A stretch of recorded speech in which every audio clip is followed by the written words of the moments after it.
Sometimes the world judges us by what it sees, not by what we're worth. Martha Hodge knew that truth better than most.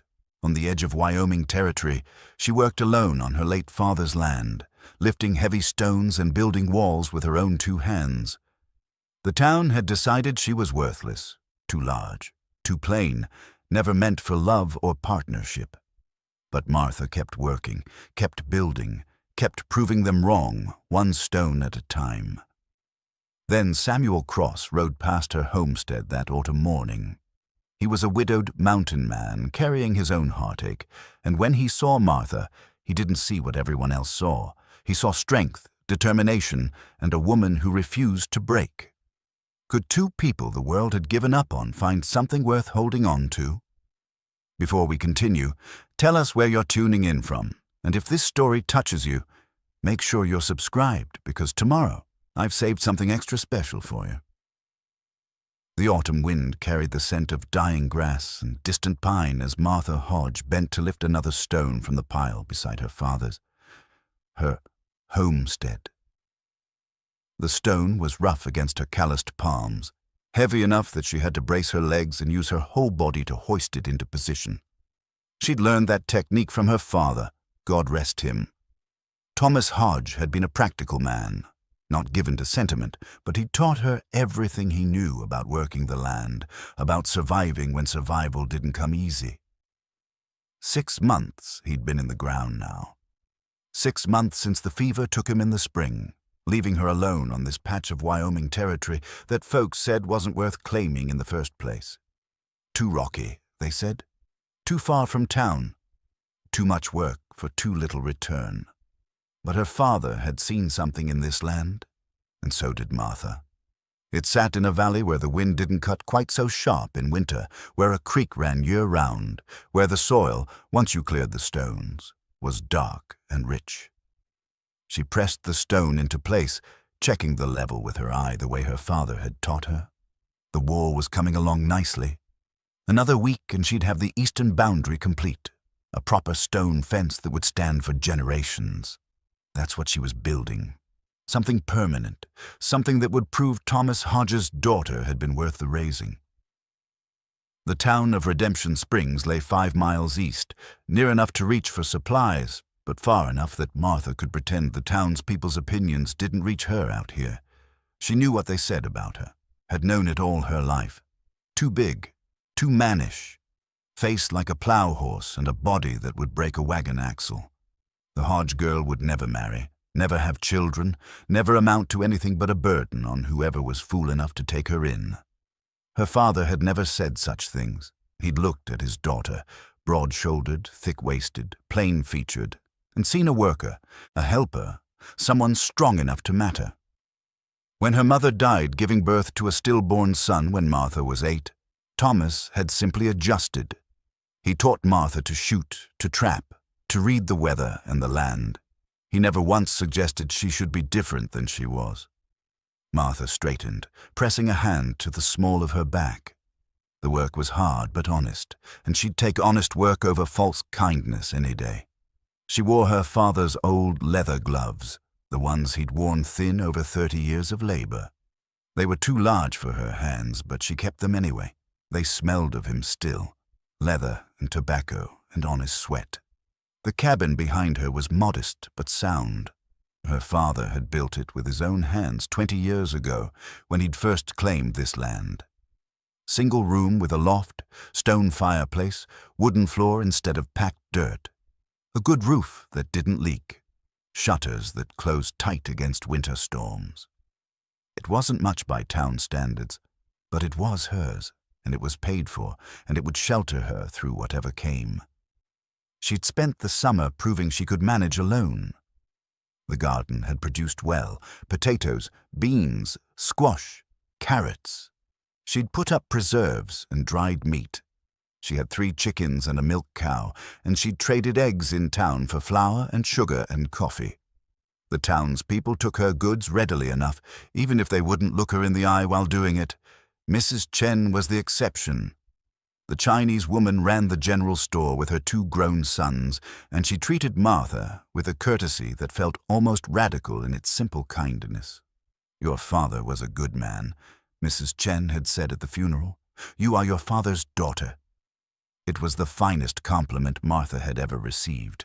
But Mrs. Chen was one voice against a chorus. The rest of Redemption Springs had decided Martha's fate long ago.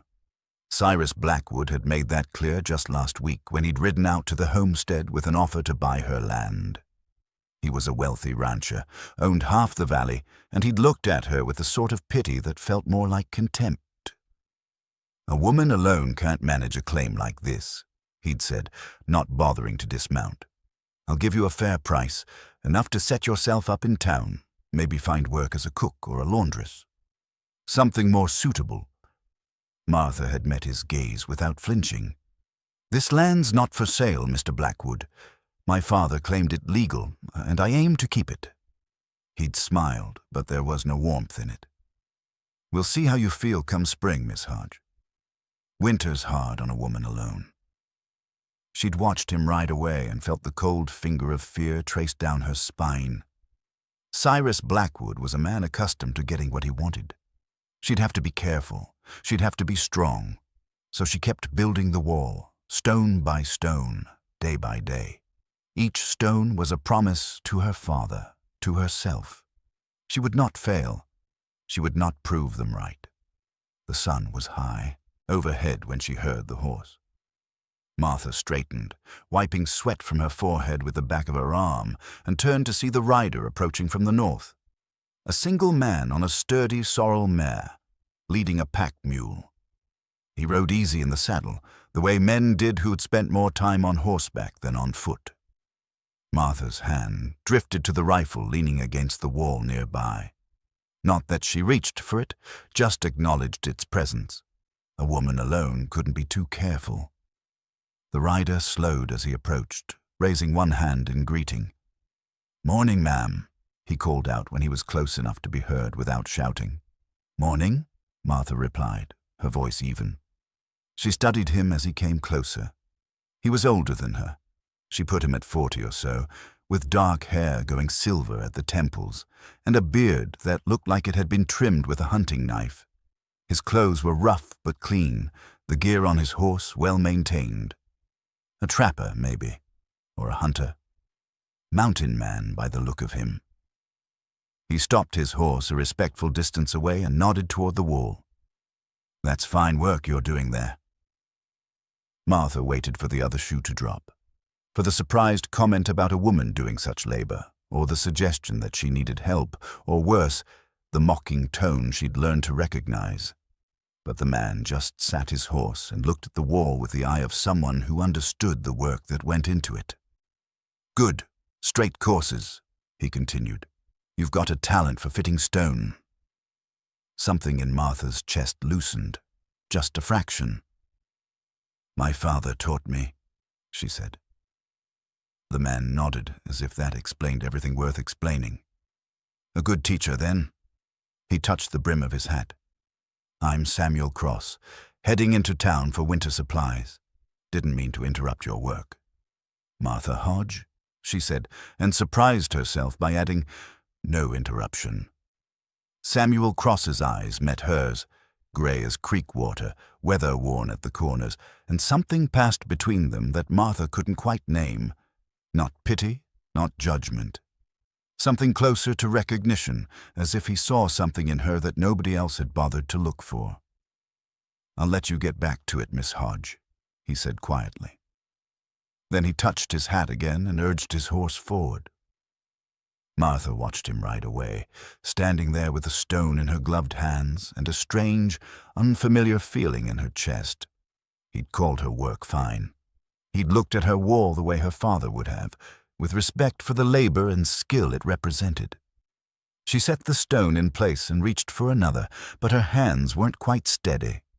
All through the afternoon as she worked and the sun tracked across the sky, she found herself thinking about gray eyes and a voice that had spoken to her like she was worth speaking to. That evening, as she sat on the cabin steps, eating her simple supper of cornbread and beans, Martha allowed herself a moment of something she'd learned long ago not to feel. Not hope, exactly. Hope was too dangerous. But maybe, just maybe, a kind of wondering. What if there were more people in the world like Samuel Cross? What if someone could look at her and see what her father had seen? She shook her head at her own foolishness and went inside to bank the fire. The world was what it was, and she was who she was, and that was the end of it. But that night, lying in the loft that had been hers since childhood, Martha touched the worn leather gloves she'd hung on a peg beside her bed and thought about fine work and respectful nods and eyes the color of creek water. And for the first time in 6 months, she didn't feel quite so alone. Samuel Cross had told himself he was riding into Redemption Springs for supplies. Told himself that was the only reason he'd come down from the mountains earlier than usual, before the first real snow. Told himself he wasn't thinking about a woman with strong hands and eyes that held more loneliness than any person should have to carry. He'd been lying to himself for 3 days now. His camp was a half-mile from the Hodge homestead, tucked into a stand of pine where his fire wouldn't be visible from the cabin. He'd pitched his tent, hobbled his horse and mule, and spent 3 evenings sitting by the fire with a cup of coffee gone cold in his hands, thinking about things he'd promised himself he wouldn't think about anymore. The leather cord around his neck held a gold wedding ring. He touched it now, a habit he'd developed over 3 years of widowhood. Sarah's ring. He'd slipped it off her finger before they buried her, unable to leave it in the ground. His own ring still circled his finger, a constant weight he'd grown so used to he barely noticed it anymore. Sarah had died in childbirth in a way that still haunted his dreams. The baby, a girl they'd barely had time to name her Emma, had lived for 2 hours. Just long enough for Samuel to hold her, to memorize her tiny face, to watch the light fade from eyes that had never really seen the world. Then Sarah had followed, bleeding out despite everything the midwife tried, everything Samuel begged God for. That was 3 years ago, in a different life. He'd been a different man then, younger despite being 39. Full of plans and hopes and the certainty that building a good life was just a matter of hard work and faith. The cabin he'd built for Sarah still stood in the high mountains, but he couldn't bring himself to live in it. He stayed there sometimes when the weather was too fierce to be elsewhere, but mostly he trapped and hunted and moved through the wilderness like a ghost haunting his own life. He'd thought he wanted solitude. Thought the silence would heal something in him that had broken the day he buried his wife and daughter in the same grave. But 3 years in the mountains had taught him that silence and healing weren't the same thing. Silence just meant nobody was there to hear you hurting. Then he'd ridden past the Hodge homestead and seen Martha lifting stones. He'd stopped without meaning to, transfixed by the sight. She was a big woman. There was no polite way around that fact, broad and tall and solid in a way that made him think of the mountains themselves. But what had stopped him wasn't her size. It was the way she moved, deliberate, certain, like she knew exactly what she was doing and didn't need anyone's permission or approval to do it. The stone she'd been lifting would have given most men pause. She'd crouched, got her hands under it, braced, and lifted with her legs and back in one smooth motion. Then she'd carried it to the wall and set it in place like it was the most natural thing in the world. Like she'd been born knowing how to build something that would last. It reminded him of Sarah. Not in looks. Sarah had been small and quick, dark-haired and fine-boned. But in spirit. Sarah had been the kind of woman who decided something needed doing and then did it, whether or not the world thought she should. She'd decided to marry a trapper who lived in the mountains, and she'd made a home there that was finer than any house in town. She'd decided to have a baby at 37 despite the risks, and she'd faced it with more courage than he'd managed to find since. Martha Hodge had that same quality, that same spine of iron wrapped in quiet determination. And when she'd turned and looked at him, waiting for whatever judgment he'd come to deliver, he'd seen something else in her eyes, something raw and honest and achingly familiar. She was lonely. Lonely in the way that comes from being alone in a crowd, from having people look at you and decide they know everything worth knowing before you've even opened your mouth. He recognized that loneliness because he'd been carrying it himself, wrapped up so tight in grief he'd forgotten what it felt like to be seen as something other than a broken man. So he'd said the only thing he could think to say, the truth. Her work was fine, better than fine. And the look on her face when he said it, the way something had softened in her eyes before she caught herself and went guarded again, had stayed with him for 3 days. Now it was morning, and he was saddling his horse, and he was trying to convince himself to ride on to town like he'd planned. The supplies wouldn't buy themselves. Winter was coming. He had work to do. But his hands stilled on the saddle cinch, and he found himself looking south toward the homestead through the trees. There was a weak spot in that wall. He'd noticed it when he rode past, a section where the stones weren't quite settled right, where weather and time would work at it until it failed. It wouldn't happen this year, maybe not even next, but it would happen. And when it did, whoever had built that wall would have to tear out a whole section and start over. Samuel had learned stonework from his father, who'd learned it from his father before him. The Cross men had been builders before they were trappers, back in Pennsylvania. Samuel could look at a wall and see not just what it was, but what it would become, given time and weather and the patient work of gravity. He should tell her about the weak spot. That was just being neighborly. Nothing more than that. He finished saddling the horse, loaded his pack mule, and kicked dirt over his fire. Then he rode south. Martha was already at work when he arrived, the sun barely above the horizon. She'd made good progress since yesterday, another 10 feet of wall at least. She heard him coming and turned, and he watched her face go through the same sequence of expressions it had before. Wariness first, then recognition, then something more complicated that might have been hope if hope wasn't so dangerous. "Morning, Miss Hodge," he called out, stopping at the same respectful distance. "Mr. Cross." Her voice was neutral, but she didn't reach for the rifle this time. That felt like progress. Samuel dismounted, wrapping the reins around a scrub oak. "I noticed something yesterday," he said, walking slowly toward the wall. "Didn't want to presume to mention it, but it's been bothering me." Martha's shoulders went tight. "What's that?" He pointed to the section that concerned him. "There. See how that stone's sitting? It's stable now, but come spring when the ground thaws and settles, it's going to shift, and when it does, it'll take out the 3 courses above it." She came to stand beside him, close enough that he could smell wood smoke and honest sweat. She studied the wall with a critical eye, and he watched her see what he'd seen. Her jaw tightened. "I thought I had it set right," she said quietly. "It's not wrong exactly," Samuel said. "Just, it could be better. I could show you if you'd like. Won't take but an hour or 2 to reset those stones proper." Martha turned to look at him then, really look at him, and Samuel felt the weight of that gaze like a physical thing. She was searching for something, mockery, maybe, or pity, or the kind of false kindness that was really just another way of saying you weren't good enough. "Why?" she asked simply. It was a fair question. Samuel considered it, touching the ring under his shirt without realizing he was doing it.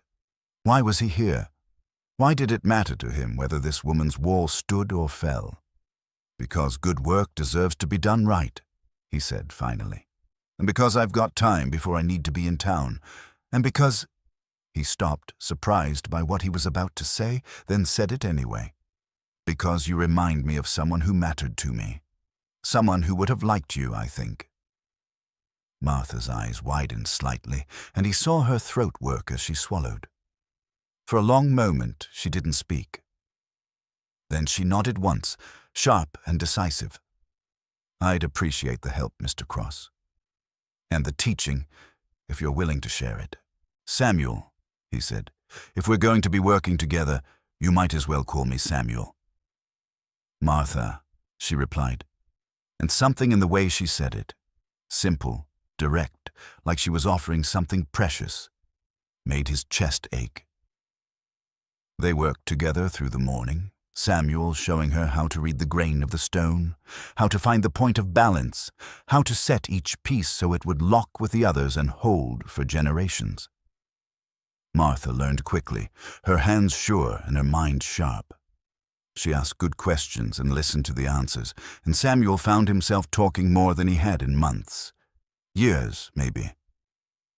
They didn't talk about anything important, just stone and weather and the way willow bark tea helped with sore muscles.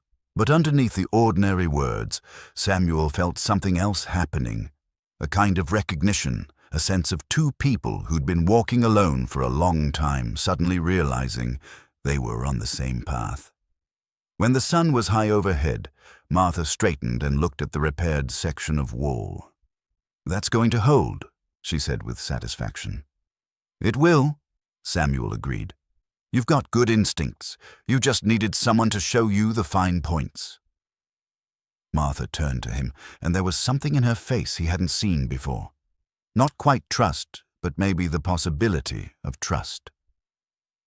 "Will you—" she started, then stopped. Tried again. "I'm working on the north wall next. If you've got more time before town, I wouldn't mind having someone check my work. Make sure I'm doing it right." Samuel knew what she was really asking. She was asking if he'd stay, if he'd come back tomorrow and the day after, if this thing between them, this fragile, unexpected connection, was something he wanted to pursue, or if he'd been just passing through her life like everyone else. He thought about his empty camp, his empty cabin, the empty years stretching ahead. He thought about Sarah's ring on the cord around his neck and the wedding band still on his finger. He thought about the way Martha's eyes had lit up when she understood the stone-setting technique he'd shown her, the pure joy of learning something new and useful. "I'll come back tomorrow," he said, "if that's all right with you." "It is," Martha said quietly. "It's more than all right." That evening, back at his camp, Samuel took off his hat and sat with his back against a pine tree, staring at the fire. The ring on the cord felt heavier than usual, and after a long moment, he pulled it out and looked at it. Gold, worn smooth, engraved inside with their wedding date. "I'm not forgetting you, Sarah," he said to the empty air. "I'll never forget you or Emma. But I think maybe you'd understand this. Maybe you'd want me to stop being so alone." The fire crackled and popped. The wind moved through the pines, and Samuel Cross, for the first time in 3 years, felt something like hope stirring in his chest. It was painful and frightening and tentative as a newborn foal trying to stand. But it was there, and tomorrow he would ride back to the Hodge homestead, and he would help Martha build her wall, and maybe, just maybe, he would start building something of his own. October deepened into the kind of cold that warned of harder weather coming. The aspens on the hillside turned gold, then lost their leaves to the wind. Ice formed on the water bucket in the mornings. Martha's garden was spent now, the last of the squash and potatoes harvested and stored in the root cellar. The work on the wall became more urgent. They needed to finish before the ground froze solid. Samuel had stopped pretending he was going to ride into town any day now. His camp was still there, tent pitched and firing built, but more nights than not, he accepted Martha's invitation to take supper at the cabin. They sat at her father's table and ate her cooking, and talked about everything and nothing until the fire burned low and Samuel finally, reluctantly, rode back to his camp in the darkness. He brought her things. Small things that he claimed he just happened to have or just happened to find. A whetstone for her knives. Fresh venison. Coffee beans he'd traded for in town when he finally did make that trip. And one day, a wooden button he'd carved to replace one missing from her coat. Martha held the button in her palm, studying the delicate work. He'd carved a simple flower into it, a mountain primrose, the kind that grew wild in the high country. It was beautiful and completely unnecessary, and it made her throat tight. "You didn't have to do this," she said. Samuel shrugged, looking suddenly awkward. The missing button bothered me, and I had time in the evenings.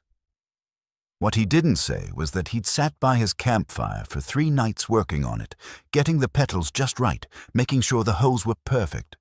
What he didn't say was that he'd thought of her the whole time, imagining the look on her face when she saw it. Martha sewed the button onto her coat that evening, while Samuel repaired a loose hinge on her cabin door. The domestic ease of it struck them both, the simple rightness of being in each other's company, working on separate tasks but together in the same space. It felt like marriage, or what marriage should be, a partnership of quiet competence and mutual care. But the peace didn't last. Cyrus Blackwood came on a Tuesday, riding up to the homestead with 2 of his ranch hands flanking him. Martha and Samuel were working on the north wall, and they stopped when they heard the horses. Cyrus sat his horse like a man who owned the world and was merely waiting for everyone else to acknowledge it. He was handsome in a polished way, dark hair silvered at the temples, expensive clothes, a smile that never quite reached his eyes. He looked at the wall, at Martha and Samuel standing side by side, and his expression turned calculating. "Miss Hodge," he said, tipping his hat with exaggerated courtesy. "I see you've found yourself some help." "Mr. Blackwood," Martha replied, keeping her voice level. Cyrus's gaze moved to Samuel, dismissive and assessing at once. "And who might you be?" "Samuel Cross, the trapper."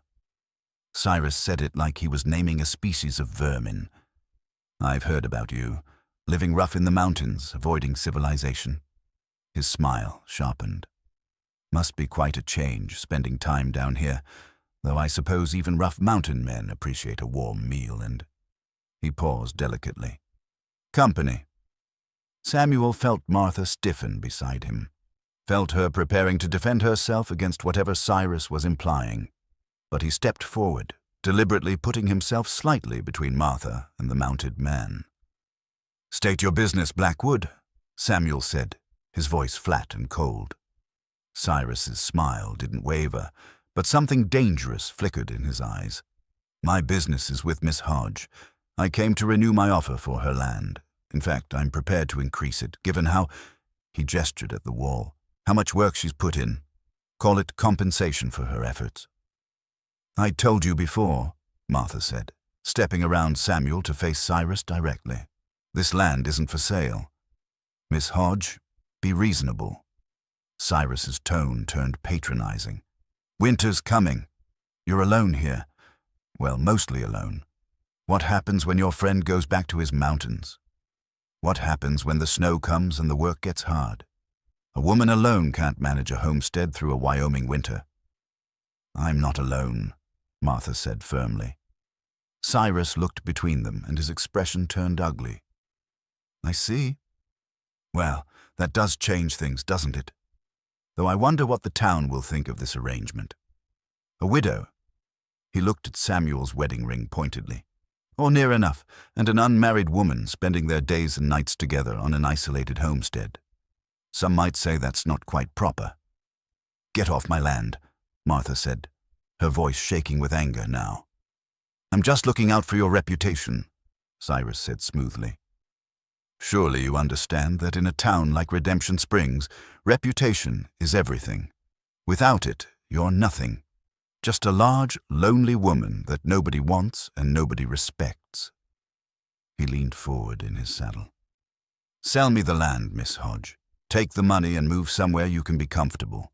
Somewhere you don't have to pretend to be something you're not." Samuel moved before he thought about it, reaching up to grab Cyrus's horse's bridle. "You've said your piece. Now ride out before I forget my manners." The 2 ranch hands tensed, hands moving toward their gun belts, but Cyrus held up a hand, stopping them. He looked down at Samuel with cold calculation. "You're making a mistake, Cross. Both of you are.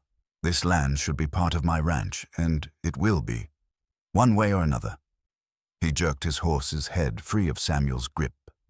"Winter's a dangerous time. Accidents happen. Wolves come down from the mountains. Fires start. People get hurt. That a threat? Samuel asked quietly. Just an observation, Cyrus said. Nature can be cruel, especially to those who don't know their place. He wheeled his horse and rode off, his men following. But the threat hung in the air behind him, as clear as if he'd written it on parchment and handed it to them. Martha stood rigid, her hands clenched into fists. Samuel could see her shaking, but he didn't know if it was from anger or fear or both. When he reached for her, she turned into his embrace, pressing her face against his chest. "He's going to try to take it," she said, her voice muffled. "He's going to find a way to take everything." "No," Samuel said firmly, wrapping his arms around her. "He's not. I won't let him." "You can't fight him, Samuel. He's got money and men and we've got each other," Samuel interrupted. "And right on our side. And stubbornness." He pulled back enough to look at her face. "He underestimates you, Martha. That's his mistake. He sees a woman alone and thinks you're weak. But I know better. You're the strongest person I've ever met." Martha's eyes were wet, but she wasn't crying. "I'm afraid," she admitted. "I'm afraid of losing this place. Of losing—" She stopped. "Losing what?" Samuel asked softly. "This," Martha whispered. "You, us, whatever we're building here." Samuel cupped her face in his hands, rough palms against her cheeks. "You're not going to lose me. I'm not going anywhere, Martha. Not now. Not ever, if you'll have me." The words hung between them, weighted with promise and possibility. They both knew what he was saying, what he was offering. Not just partnership, not just friendship, something deeper, something permanent. "Samuel," Martha started, but he shook his head. "You don't have to answer now," he said, "but I needed you to know, whatever comes, we face it together. You're not alone anymore." Martha rose on her toes and kissed him. It was the first real kiss between them, not the gentle brush of lips from before, but something deeper, a claiming and a surrender at once. Samuel pulled her closer, and she came willingly, and for a long moment the world narrowed to just the two of them. When they finally pulled apart, both breathless, Martha rested her forehead against his. "Together," she said. "Whatever comes." "Together," Samuel agreed. But as the sun set that evening and Samuel reluctantly rode back to his camp, they both knew the confrontation with Cyrus was just beginning. The man wouldn't give up. Men like him never did. They would take what they wanted, and they didn't care who they had to destroy to get it. The question was, how far would Cyrus go? And how could they protect what they were building when the forces arrayed against them were so much stronger? Samuel touched the ring on the cord around his neck as he rode. Then, with deliberate care, he lifted it off and tucked it into his saddlebag. Not throwing it away. Never that, but putting it somewhere safe while he made room for something new. For Martha. For the life they might build together. For the future that was no longer a ghost of the past, but a possibility bright and real and worth fighting for. The first snow came early in November, soft flakes that melted on contact but promised heavier weather soon. Samuel and Martha worked with renewed urgency, racing against winter to finish the wall. They were close now, just another week, maybe less if the weather held. But Samuel knew he was running out of excuses to stay in his camp. The snow would make it impossible soon. He'd either have to return to his mountain cabin or— The thought hung unfinished in his mind as he worked beside Martha, but he knew they'd have to address it soon. What were they to each other? What did this become when winter forced a decision?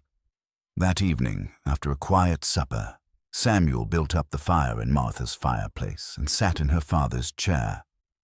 Martha sat on the floor beside him, leaning against his legs, and they watched the flames in comfortable silence.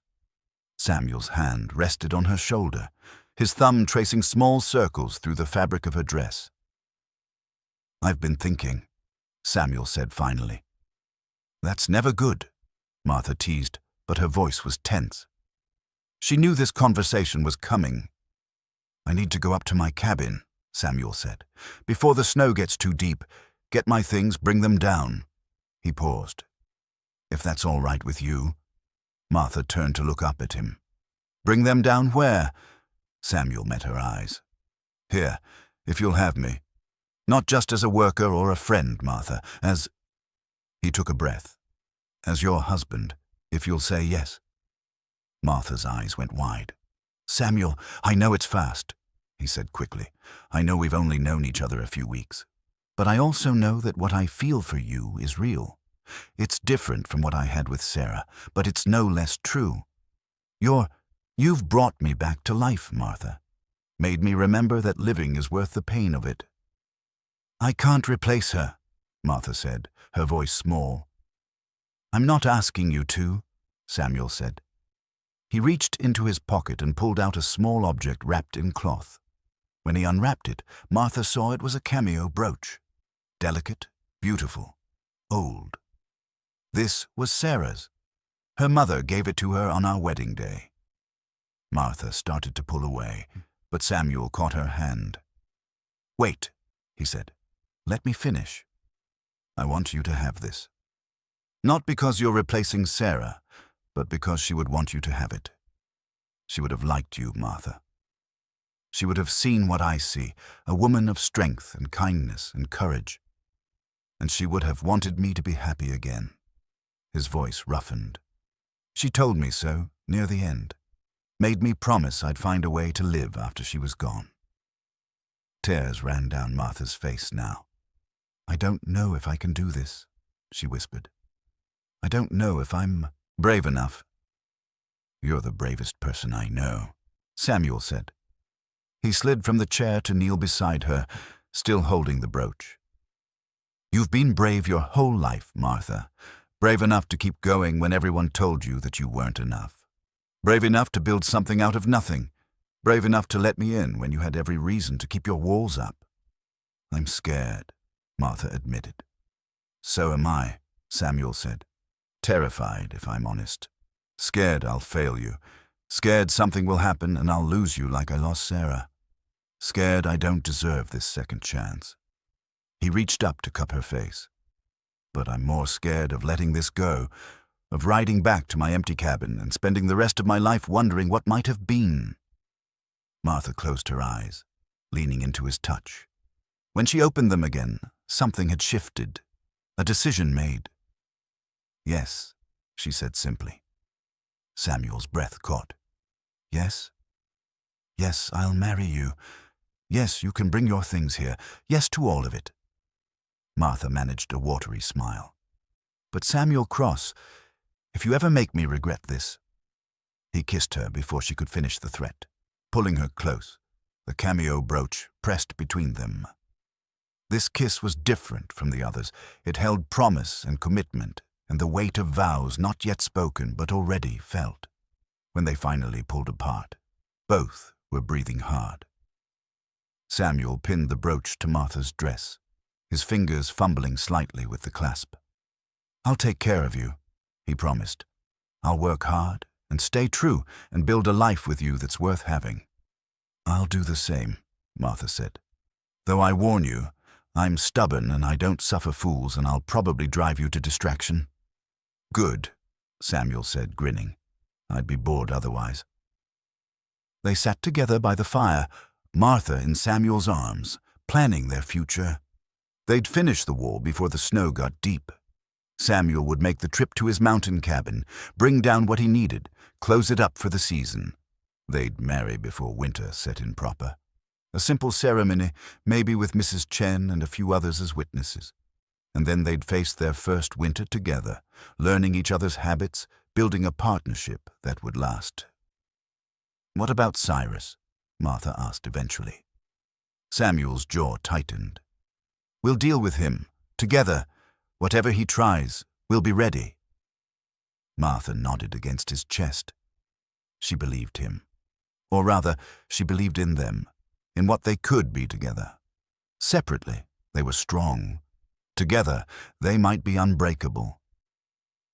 Later, after Samuel had reluctantly ridden back to his camp, Martha sat at her table and held the cameo brooch up to the lamplight.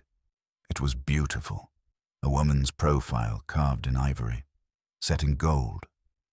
She thought about the woman who'd worn it before her, the woman Samuel had loved and lost. She didn't feel jealous of Sarah. How could she? Sarah had made Samuel the man he was, had loved him and shaped him and given him the capacity for this kind of deep, abiding partnership. Without Sarah, there would be no Samuel for Martha to love. Instead, Martha felt a kind of gratitude. She touched the brooch gently, as if touching a blessing. "Thank you," she whispered to the woman she'd never meet. "Thank you for loving him well. I promise I'll do the same." Outside, the snow was falling again, heavier now. Winter was coming, but Martha wasn't afraid anymore. Whatever came, snow or hardship or Cyrus Blackwood's schemes, she wouldn't face it alone. She had Samuel, and that changed everything. The morning after their engagement, Martha and Samuel worked with a new energy, finishing the last section of wall before noon. They stood back and looked at what they'd built together, solid stone running the full perimeter of the homestead, level and true, built to last 100 years or more. "It's done," Martha said, a note of wonder in her voice. "It's perfect," Samuel agreed, pulling her close. "Like you." They were still standing there, arms around each other, when they heard the horse approaching, a single rider, moving at a steady pace. Samuel tensed automatically, thinking of Cyrus, but the rider who emerged from the tree line was a stranger, a thin, nervous-looking man in a city suit that was dusty from travel. "Miss Hodge?" the man called out, reining in his horse. "That's right," Martha said, stepping forward. Samuel stayed at her shoulder. The man dismounted, pulling a leather satchel from his saddle. "My name is Theodore Marsh. I'm a surveyor employed by the Territorial Land Office." He pulled out papers. "I'm here to survey your property boundaries." Martha felt ice form in her stomach. "On whose authority?" "The territorial government, ma'am. There's been a complaint filed about disputed boundaries." Marsh looked uncomfortable. "I'm required by law to conduct a survey when such complaints are filed." "Let me guess," Samuel said flatly. "Cyrus Blackwood filed the complaint." Marsh's silence was answer enough. They watched as Marsh spent the next 3 hours walking the property, consulting old maps, taking measurements. He was thorough. Martha had to give him that. He checked landmarks against documents, used his surveyor's equipment to mark angles and distances, made careful notes in a leather-bound journal. Finally, he returned to where they waited by the cabin. "I'm afraid I have bad news, Miss Hodge," Marsh said, not meeting her eyes. "According to the original land claim filed by your father, the northern boundary of this property is marked as the creek known as Willow Run. However, Willow Run has shifted course significantly over the past 20 years. The current creek bed is approximately 200 yards south of where it was when your father filed his claim." Martha felt the world tilt. "What does that mean?" Marsh pulled out a map, pointing with a thin finger. "It means that according to current boundaries, your cabin sits on land that was never part of your father's original claim. Technically speaking, you're living on unclaimed territory, or more accurately, on land that Mr. Blackwood claims is part of his ranch holdings." "That's impossible," Martha said, her voice shaking. "My father built this cabin 20 years ago. This has always been our land." "I understand this is difficult," Marsh said, still not looking at her. "But the law is quite clear. Water boundaries are determined by current position, not historical position. When a creek changes course, the boundary changes with it." Samuel grabbed the map, studying it intently. "This doesn't make sense. I've walked this property. Willow Run couldn't have moved 200 yards in 20 years. That kind of shift would require—" He stopped, understanding dawning in his eyes. "Unless someone diverted it." Marsh went pale. "I wouldn't know anything about that." "Wouldn't you?" Samuel's voice was dangerous now. How much did Blackwood pay you to file this report? I resent that implication, Marsh said, but his hands were shaking as he gathered his papers. I'm simply doing my job. The survey is accurate, and I'll be filing my report with the territorial office. You'll receive notice when a hearing is scheduled. He mounted his horse quickly. I'm sorry, Miss Hodge. Truly. He rode away, leaving Martha and Samuel standing in front of the cabin that might not be Martha's anymore. Martha's legs gave out, and she sat down hard on the cabin steps. Samuel crouched in front of her, taking her hands. We'll fight this, he said. There has to be a way. With what? Martha's voice was hollow. I don't have money for lawyers or legal fees. If this goes to territorial court, Cyrus will have expensive lawyers and I'll have nothing.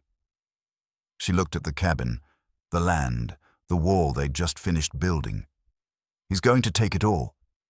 No, Samuel said fiercely. We'll find a way. There has to be evidence, records, something. Samuel. Martha pulled her hands free and stood, walking to the wall they'd built.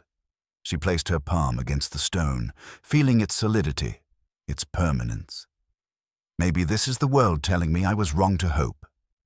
Wrong to think I could have this. A home, a future, you. Her voice broke. Maybe I should just sell to Cyrus and be done with it. Samuel was behind her in an instant, spinning her to face him. Don't you dare, he said. Don't you dare give up now. This is your land, Martha, your father's land, and I'll be damned if I let Cyrus Blackwood steal it with fake surveys and crooked lawyers. How do you know the survey is fake? Because I know this land now too, Samuel said. I've walked every inch of it with you, and I'm telling you, that creek hasn't moved 200 yards. Maybe 20 feet, maybe 30, but not 200 yards. Blackwood's lying, and he's paying that surveyor to back his lies. Martha wanted to believe him, wanted to fight. But she was so tired of fighting, tired of proving herself, of struggling against a world that had decided she wasn't good enough.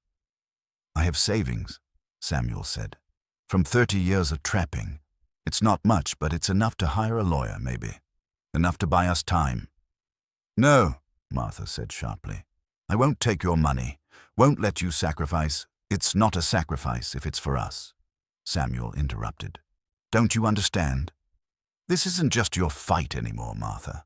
We're partners now. What's mine is yours. What's yours is mine. That's what marriage means. We're not married yet, Martha whispered.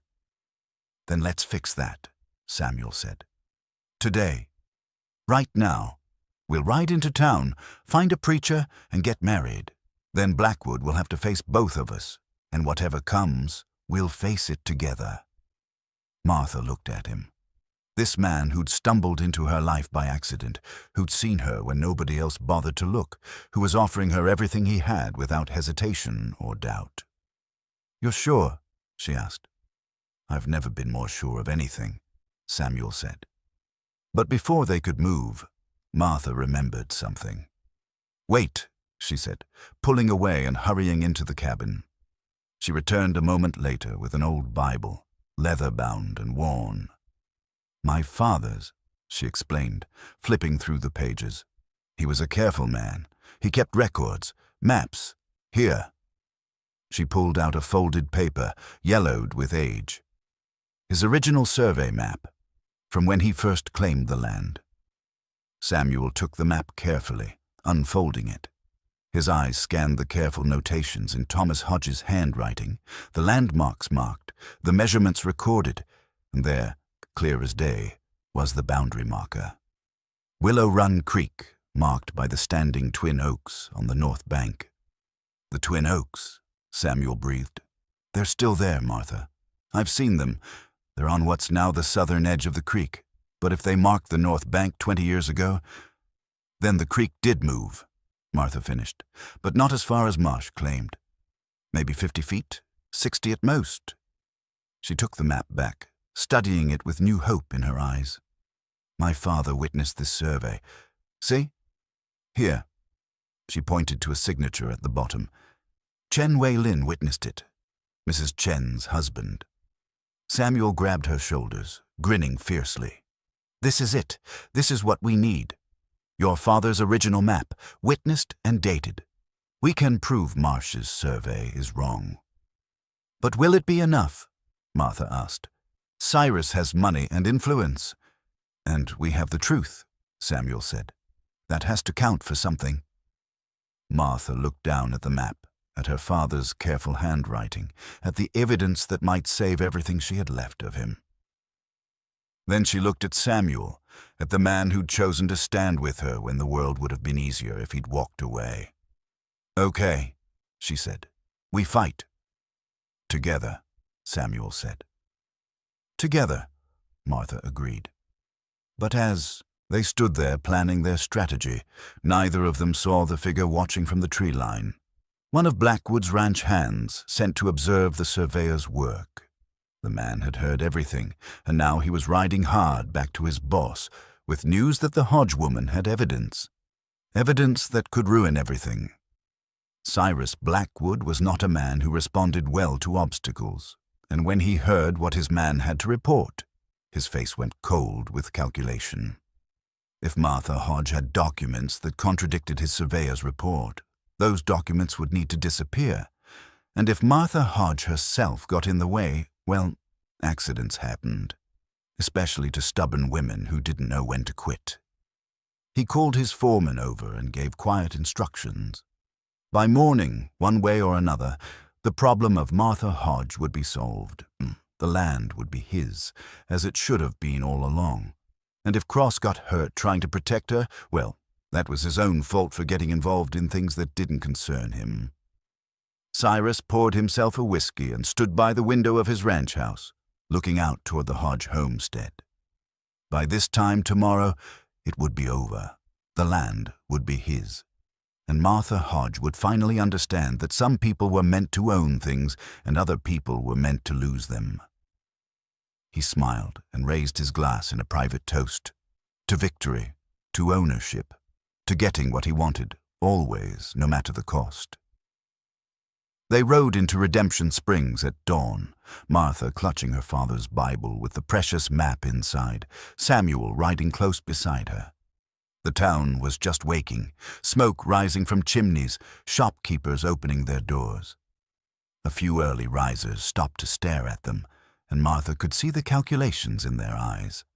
The Hodge woman and the mountain man riding together before sunrise. The gossip would be all over town by noon. Let them talk. She had bigger concerns now. Mrs. Chen was sweeping the boardwalk in front of her store when they arrived. She took one look at their faces and set down her broom.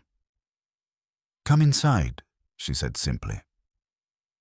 In the back room of the general store, surrounded by sacks of flour and coffee, Martha spread out her father's map on a clear space of counter. Mrs. Chen studied it with sharp eyes, then looked up at them. "My husband witnessed this," she said, touching the signature. "I remember. He came home that day and told me Thomas Hodge had done everything proper, everything legal. Chen Wei-lin was proud to be asked to witness." "Would you testify to that?" Samuel asked. "In front of the territorial judge?" Mrs. Chen's expression hardened. "Against Cyrus Blackwood. He owns half this town, Mr. Cross. He could ruin me." "He's trying to steal Martha's land," Samuel said. "Her home, everything her father built." Mrs. Chen looked at Martha for a long moment, then back at the map. "My husband believed in doing what was right," she said finally. "Even when it was hard, especially when it was hard." She nodded once. "Yes, I will testify." Relief flooded through Martha. Thank you so much." "When is the hearing?" Mrs. Chen asked. "We don't know yet," Martha admitted.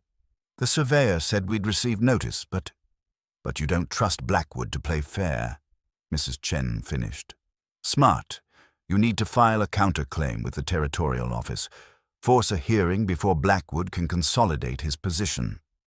She went to a small desk and pulled out paper and pen. "I'll write a letter of witness testimony to go with your father's map. and I'll send a telegram to my nephew in the territorial capital. He's a clerk in the land office. He can make sure your claim gets proper attention." Samuel and Martha exchanged glances. They'd come hoping for Mrs. Chen's testimony. They hadn't expected her to become their strategist and ally. "Why are you helping us?" Martha asked quietly. Mrs. Chen looked at her, and something softened in her weathered face. "Because my husband and I came to this territory with nothing. No money, no friends, no English. People looked at us like we were less than human. But Thomas Hodge gave us credit when no one else would. He treated us with respect when others treated us like dirt." She touched the map again. "And because I see the same kind of strength in you that I saw in your father, you deserve to keep what's yours." They spent the next hour planning. Mrs. Chen wrote her letter while Samuel composed a formal counterclaim, using language he remembered from his father's dealings with land offices back in Pennsylvania. Martha watched them work, feeling something she hadn't felt in a long time. Community, support, the sense that she wasn't fighting alone anymore. By mid-morning, they had everything ready. Mrs. Chen's oldest son rode out to send the telegram while they prepared to deliver the documents to the land office agent who visited Redemption Springs once a month. Unfortunately, he wasn't due back for another week. "We could ride to the territorial capital ourselves," Samuel suggested. "File in person." "That's 3 days there and 3 days back," Martha said. "What about the homestead? If we leave it unattended?" "Blackwood could burn it down and claim it was an accident," Samuel finished grimly. "You're right. We can't both leave." "Then I'll go," Martha said. "You stay and guard the property." "Absolutely not," Samuel said flatly. "I'm not letting you ride 6 days alone through territory where Blackwood has influence and friends." They were still arguing when the door to the store opened and a familiar voice called out, "Heard you two might need some help." Martha turned to see Pastor Hendricks, the Methodist minister who'd presided at her father's funeral. He was a sturdy man in his 50s with kind eyes and a backbone of steel disguised by his gentle manner. "Pastor," Martha said, surprised. "Mrs. Chen sent word," he explained. "Told me what Blackwood's trying to do." He crossed his arms. "I can't abide theft, even when it's dressed up in legal papers. Your father was a good man, Miss Hodge.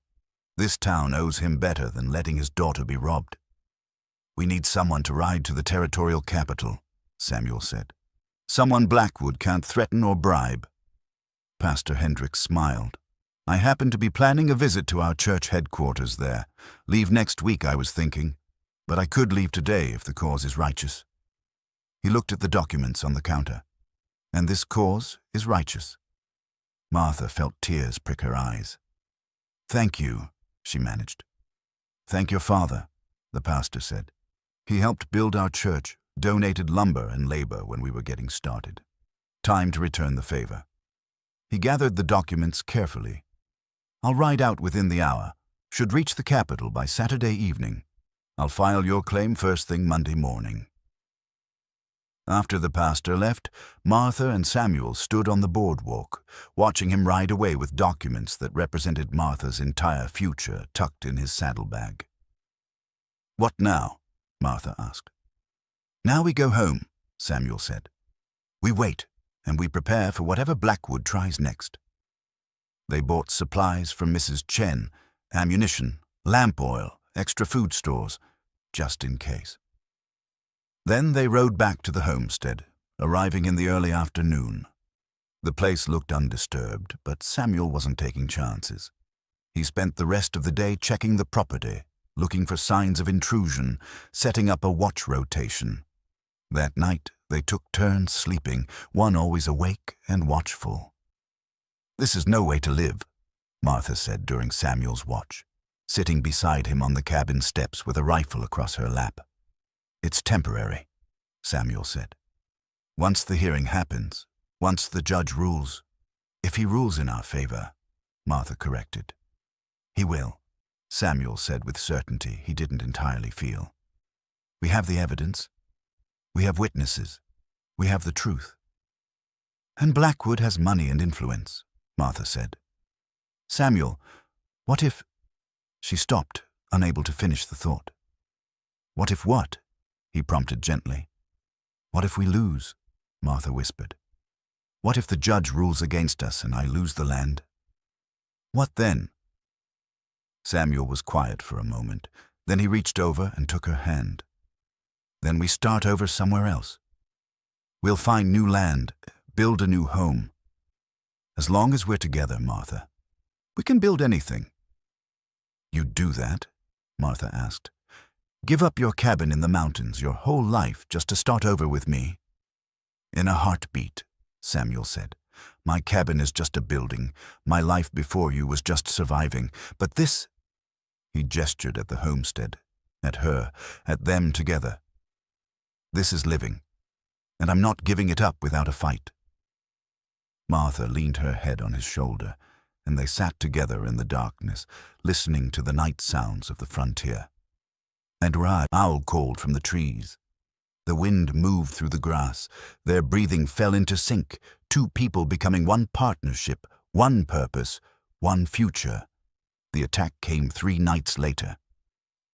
Samuel woke to the smell of smoke. He was on his feet in an instant, grabbing his rifle, shaking Martha awake. Fire, he said. Outside. They rushed out to find the hay pile behind the barn, burning, flames already climbing toward the wooden structure.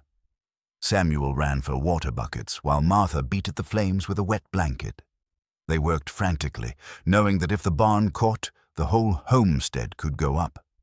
It took an hour to get the fire under control, and by then they were both exhausted, covered in soot, coughing from the smoke. The barn was damaged but standing. The hay pile was a total loss. Accident? Martha asked, though she already knew the answer. No, Samuel said grimly. He pointed to marks in the dirt near where the fire had started. Someone piled kindling here, used lamp oil to get it going hot and fast. Martha's hands clenched into fists. Blackwood. Or his men, Samuel agreed. This is a warning. Next time they might not stop with the hay pile. They spent the rest of the night watching, but no one came back. As dawn broke, Samuel surveyed the damage and made a decision. I'm going into town, he said, filing a complaint with the sheriff. The sheriff won't do anything, Martha said tiredly. Blackwood probably paid him off. Maybe, Samuel said. But I want it on record. Want everyone to know that we know who's behind this. He touched her face gently. Stay inside. Keep the rifle close. I'll be back by noon. Martha watched him ride away, fear tight in her chest. She'd already lost so much. Her mother, her father, nearly her home. If she lost Samuel too? No, she wouldn't think like that. They were going to win. They had to win, because the alternative was unthinkable. She went inside and took out her father's map, studying it again, making sure she had every detail memorized. The Twin Oaks, the creek bed, the witness signature. This map was their weapon, their shield, their hope.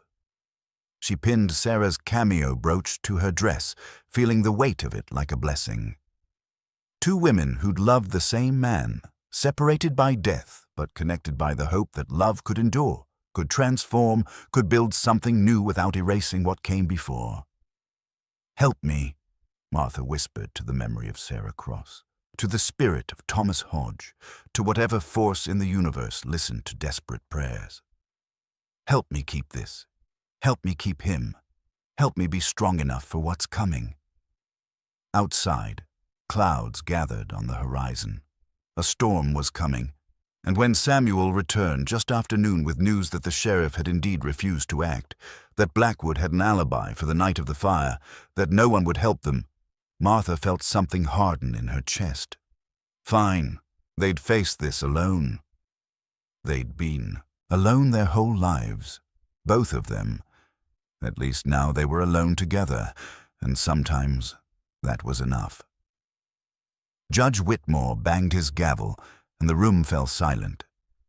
This is a hearing to determine the validity of land boundaries pertaining to the homestead claimed by Thomas Hodge, deceased, now occupied by his daughter, Martha Hodge.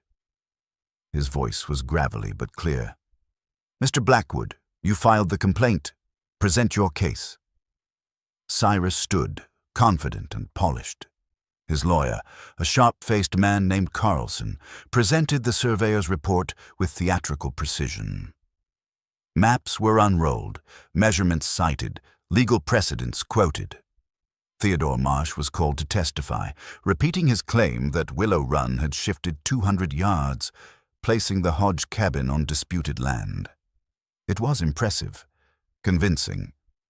Martha felt her hope faltering as she watched the judge's face, trying to read his expression. Then it was her turn. Martha stood, her legs shaking, and approached the judge's bench. She laid her father's Bible on the table and opened it to reveal the map. Your Honor, this is my father's original survey map, made when he claimed the land 20 years ago. Her voice was quiet but steady. It shows Willow Run's position marked by twin oak trees on the north bank. Those trees still stand, Your Honor. They're on what's now the southern edge of the creek. The creek has moved, yes, but not 200 yards, maybe 50 feet, 60 at most. Judge Whitmore examined the map carefully. Who witnessed this survey? Chen Wei Lin, Your Honor, Martha said. Mrs. Chen's late husband. She's here today and can testify to his character and the validity of this document. Mrs. Chen was called forward. She testified clearly and firmly, describing how her husband had witnessed the survey, how Thomas Hodge had been meticulous in his record-keeping, how the map was genuine and accurate. Carlson tried to discredit her testimony, suggesting she was biased, that she had reason to lie. Mrs. Chen met his accusations with dignified calm. I'm a businesswoman, she said. My reputation is built on honesty. I would not risk it for a lie. My husband witnessed this survey. He told me about it. The map is real. Judge Whitmore nodded slowly, then turned to Marsh. Mr. Marsh, show me your field notes from the survey. Marsh's face went pale. My field notes, Your Honor? Yes, your original measurements, taken on site. I want to compare them to your final report. Marsh fumbled with his satchel, pulling out a leather journal. The judge took it and began reading, his expression growing darker with each page. These notes indicate the creek shift at approximately 40 to 60 feet, the judge said coldly. Your final report claims 200 yards. That's a rather significant discrepancy, Mr. Marsh. Care to explain?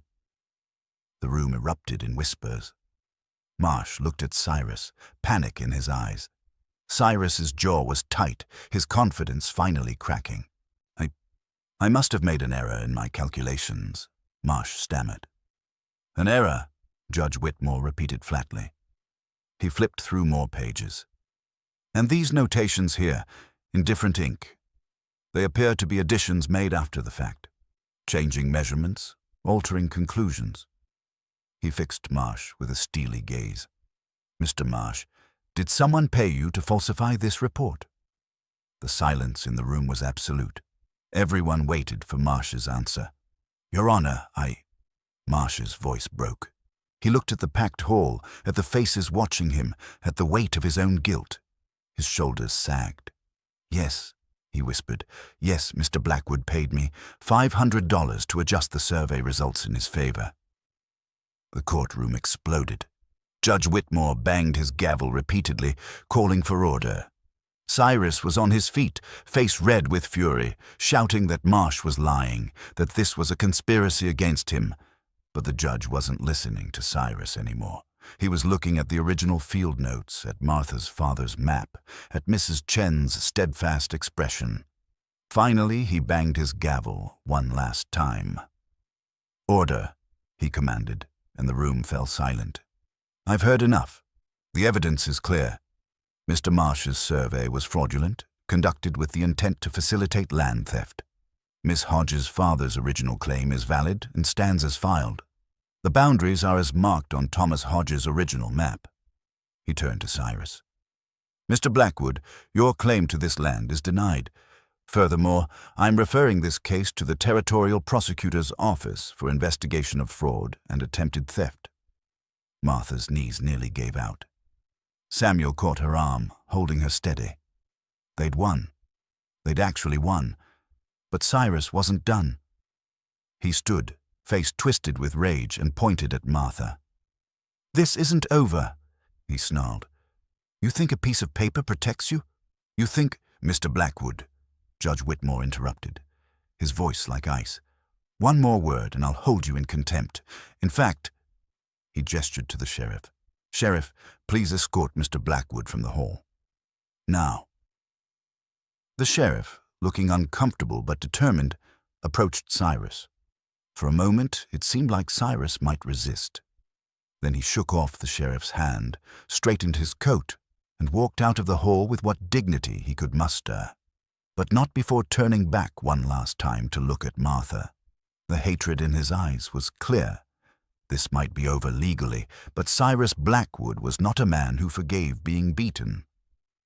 Still, they'd won. Martha turned to Samuel, tears streaming down her face, and he pulled her into his arms right there in front of everyone. The hall erupted in applause and cheers, people surrounding them, congratulating them, celebrating the victory of the small against the powerful. Mrs. Chen pushed through the crowd and took Martha's hands. "Your father would be so proud," she said, her own eyes wet. "Thank you," Martha said. "Thank you for everything." Pastor Hendricks appeared next, beaming. "Justice," he said simply. "Sometimes it actually happens." They stayed in the hall for an hour, accepting congratulations, answering questions, slowly believing that it was real. The land was theirs. The threat was over. They were safe. Spring came to Wyoming territory like a promise kept. The snow melted, revealing the stone walls that had weathered their first winter without a single crack or shift. The garden plot was ready for planting, and Martha's chickens were laying again, fat and content in their repaired coop. 6 months had passed since the hearing. 6 months since Judge Whitmore had ruled in Martha's favor and sent Cyrus Blackwood slinking away in defeat. The territorial prosecutor had brought charges of fraud against both Blackwood and the surveyor, though the cases were still working through the courts. Cyrus had left Redemption Springs shortly after the hearing, his reputation destroyed, his influence gone. Last anyone heard, he'd sold his ranch and headed east. "Good riddance," the town said. "Should have happened years ago." Martha stood on the porch of the cabin, her cabin, legally and undeniably hers, and watched Samuel work on the new addition. They'd married in December, a small ceremony in Mrs. Chen's parlor with Pastor Hendricks officiating and half the town in attendance. The same people who'd once avoided Martha now treated her as one of their own, a woman who'd stood up to power and won. But it wasn't the victory that had changed their view of her. It was the way she carried herself now, the way she walked through town with her head high, Samuel at her side, no longer defensive or expecting rejection. Confidence, it turned out, was something people responded to, and Martha had earned her confidence through fire and stone and stubborn determination. The addition was Samuel's idea, a bedroom off the main cabin, a place that would eventually be a nursery. Because Martha was pregnant, due in early summer, and they were both terrified and thrilled in equal measure. "You're supposed to be resting," Samuel called, noticing her on the porch. "I'm standing," Martha replied. "That's practically resting." Samuel climbed down from the roof and walked over, wiping sweat from his forehead. The midwife said, "I know what the midwife said," Martha interrupted gently, "and I'm being careful, but Samuel, I'm pregnant, not dying. I can still stand on my own porch." He pulled her close, one hand resting on the swell of her belly. The baby kicked, and they both felt it. Samuel's face lit up with that mixture of wonder and fear that never quite went away. "Strong kick," he said softly. "Takes after her mother," Martha said with a small smile. Or her father, Samuel countered. They didn't know if it was a boy or girl, and they didn't care, as long as the baby was healthy, as long as Martha came through the birth safely. They didn't talk about that fear often, but it was there. The ghost of Sarah and baby Emma, the memory of loss that Samuel carried. But this time would be different, they told themselves. Martha was strong. The midwife was experienced. They had friends now, a whole town ready to help if needed. Mrs. Chen arrived in the afternoon, bringing baby clothes she'd sewn.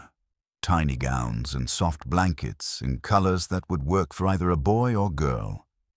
She'd become something of a grandmother to them both, visiting weekly, offering advice, helping Martha prepare for motherhood.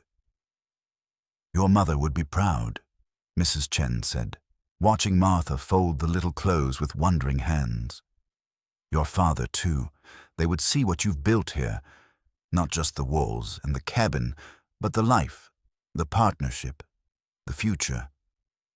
Martha touched Sarah's cameo brooch, which she still wore every day. I think about them often. All of them. My parents, Sarah, little Emma. Sometimes I feel like they're here, watching over us, blessing this. I believe they are, Mrs. Chen said simply. That evening, after Mrs. Chen left, Martha and Samuel walked the perimeter of their land. It was a habit they'd developed over the winter, this daily inspection of what they'd fought so hard to keep. The stone walls stood solid and true, just as Samuel had promised they would. The garden was planted, neat rows of vegetables already sprouting. The barn was repaired and expanded, room now for a horse and a milk cow and the chickens. But more than the physical improvements, the land felt different now. It felt like home. Not just Martha's home or Samuel's home, but their home. A place they'd defended together, built together, claimed together through blood and sweat and stubborn love. They stopped at the northwest corner, where the massive cornerstone sat, the one they'd placed together that first week when everything was new and uncertain. Martha placed her hand on it, and Samuel covered her hand with his. You built something that will outlast us both, Samuel said, echoing words he'd spoken months before. Martha shook her head, smiling. We built it together, she corrected. And it's not just the wall, Samuel, it's this. Us. The life we're making. That's what will outlast us. Samuel pulled her close as her pregnant belly would allow, and kissed the top of her head. I love you, he said simply. I never thought I'd say those words again, never thought I'd feel this again. But here we are. Here we are, Martha agreed, leaning back against his chest, watching the sun set over their land. They talked about names for the baby. They talked about expanding the garden next year, maybe getting a few sheep. They talked about the future in a way that once would have seemed impossible. With hope, with plans, with the quiet certainty that whatever came, they'd face it together. As darkness fell and the first stars appeared, they walked back to the cabin hand in hand. The stone walls cast long shadows in the moonlight, standing guard over the life within. Tomorrow they'd work more on the addition. Tomorrow Mrs. Chen would probably visit again, bringing more supplies and advice. Tomorrow Pastor Hendricks might stop by to check on them, as he did most weeks. But tonight, they had this moment of peace and completion, this sense of having fought for something worth having, and won. Martha paused at the cabin door, looking back at the walls one more time. My father used to say that a person's worth is measured by what they build, she said quietly. Not just with their hands, but with their lives. He said the best builders leave the world better than they found it. Then we're doing all right, Samuel said. Look at what we've built. Look at what we're building. Martha smiled and went inside, Samuel following. The cabin was warm, the fire was bright, and the future, their future, stretched ahead like a road they'd walked together. Sometimes the world judges us by what it sees, not by what we're worth, but the right person sees the truth. And when two people find each other, when they see each other truly and completely, when they choose to build something together despite every obstacle, that changes everything. The stone walls would stand for 100 years or more, a testament to determination and love. But the real monument was inside the cabin, in the life they were living, in the family they were building, in the simple, profound truth that sometimes, against all odds, love wins. And that, Martha thought as she settled into bed beside her husband, feeling their baby move beneath her heart, was worth more than all the stone walls in the world.